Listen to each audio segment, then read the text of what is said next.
É outro assunto, que também tem que saber fazer o diferencial para poder entender o trabalho científico. Qual a diferença entre mortalidade e letalidade? A maioria das pessoas que estão falando erram, estão falando de letalidade, mas estão expressando mortalidade.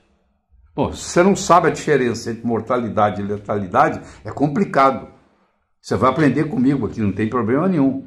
E a partir de hoje você vai poder falar certo. Mas a maioria dos trabalhos publicados fala errado. Por quê? Mortalidade, tudo depende do denominador. Se o denominador, qual o denominador é a população estudada. Vou dar um exemplo daqui a pouco. Letalidade, o denominador, é o número de indivíduos com a doença.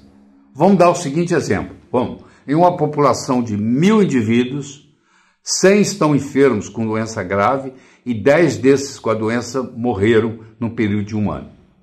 Qual a mortalidade em 1 ano? Qual a letalidade em 1 ano? Então vamos pegar os 1000 indivíduos. Primeiro nós vamos dividir nós vamos ver a mortalidade, dividir por 100, e depois nós vamos ver a letalidade, vai dividir por 10. Então vamos lá. A mortalidade, 10 morreram, aí qual é o denominador? A população. Quanto que é a população? 1000. 10 dividido por 1000 dá 1% por ano. Essa é a mortalidade. Quando eu estou me referindo à população inteira onde foi estudado e aos 10 que morreram naquele ano. Quando eu falo de letalidade, o número de mortes vai continuar o mesmo, 10. Só que o denominador mudou agora. Porque o denominador agora é o número de pessoas doentes.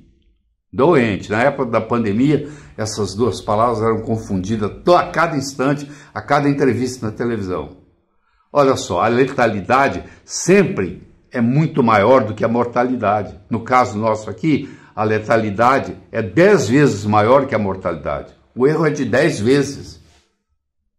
Então, para você ler um trabalho científico, você tem que saber a diferença entre mortalidade e letalidade. A conclusão que eles fizeram é sobre mortalidade ou a conclusão que eles fizeram é sobre letalidade? Porque uma coisa é uma coisa e outra coisa é outra coisa.